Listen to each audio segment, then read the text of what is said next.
Ezekiel 34.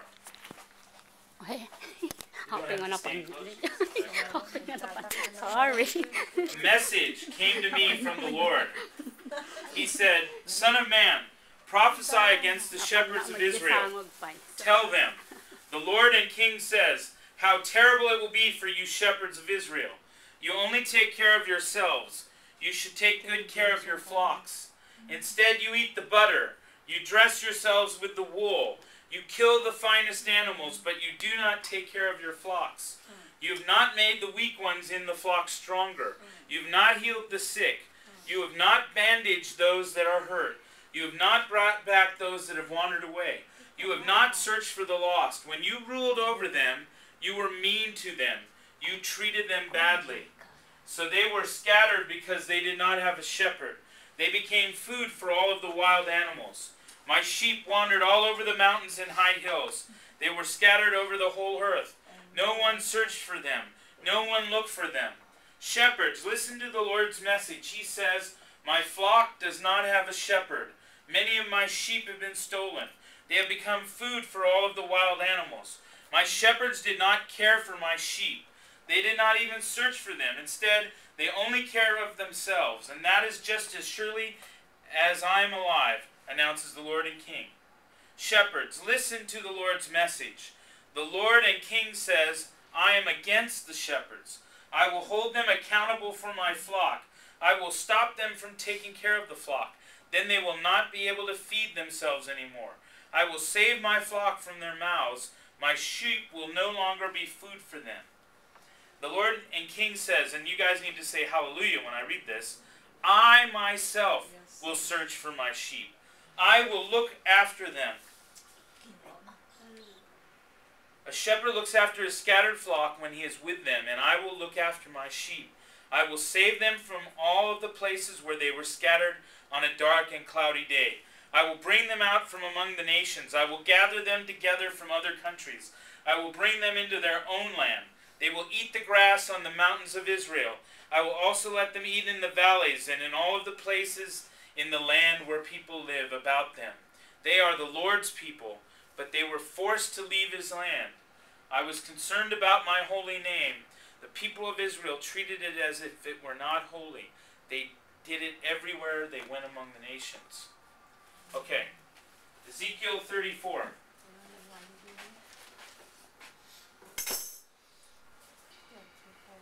I don't want to be negative or sad today, but you have to ask yourself, was I somebody who got lost in the lie of believing there is a false church of people who are calling on the Lord? Let me tell you who's in the false church. The people who are supposedly in the false church are the people who are poor, are the people who are caught into their addictions, are the people that the shepherds, not of the Lord, but the shepherds can take advantage of. Okay? It's very easy for a shepherd to say, come up here. And because of their charismatic nature or their charisma, to make a person fall down on the ground and they have demons. Come out! Come out! Come out! Come out! The worst thing that a person can do to somebody who is just coming into Christ and just getting into knowing about the Word is to tell them, you have a demon. I can see it all over you. You have a demon, and I can rescue you. And for the rest of your life, you have to obey me and do what I say. How many of you want to go to that church?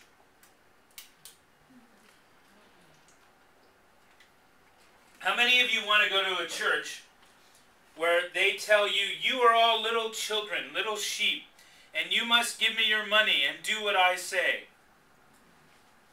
There are people who are in the church, but they are getting very close to God striking them down and taking them out of the church because they've lost the basics. They don't ask whether they believe Jesus is in the flesh. They don't ask who Jesus is or whether he exists anymore.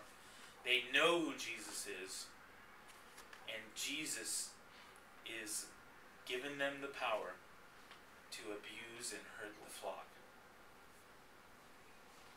So as part of the theology class, you guys need to ask 2 questions. Number 1, do you believe that there are liars in the church who are purposely doing things to hurt the church and not to glorify God? And me, when I look at the test in John 4, and that may not even be the right test of the Spirit. There are other tests. The biggest test is fruits of the Spirit. Yeah. And if your pastor or a leader doesn't demonstrate any fruits of the Spirit, love, joy, peace, kindness, gentleness, patience, here's a hard one, long-suffering, then that's probably the last test. Then there's something wrong and you need to get out of that. Okay? Now I was telling David today that you guys have never seen me in the middle of a school year in the fall. And some of you may be asking, well, Pastor doesn't seem like he has fruits of the Spirit.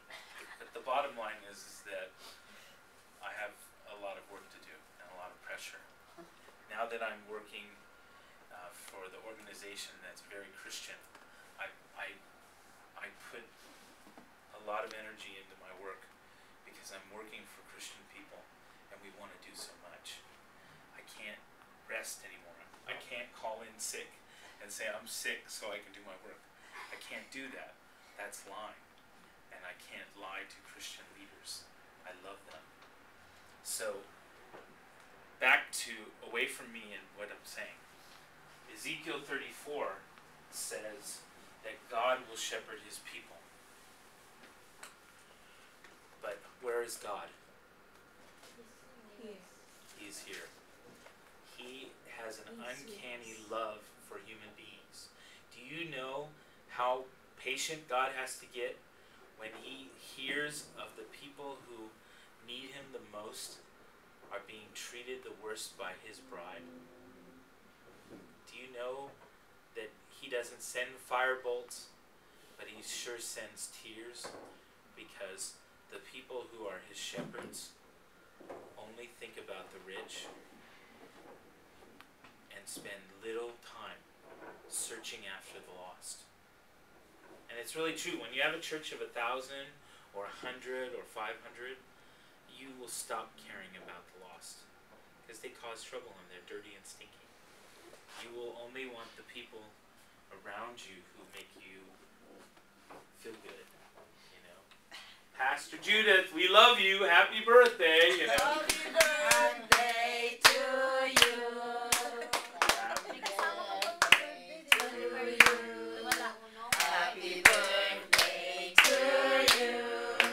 Happy birthday. Happy birthday.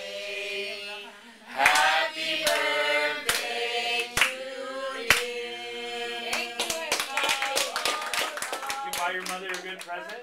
Yes, you give this one to me, Pastor. Oh, a new bag? Oh, okay. Okay. What can you do?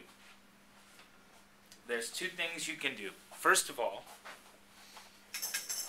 you need to pray. I was crying to David last night saying, I walk by all these people here in Mongkok and there's nothing I can really do. We can try to pray, we can try to give them a little money, we can try to help.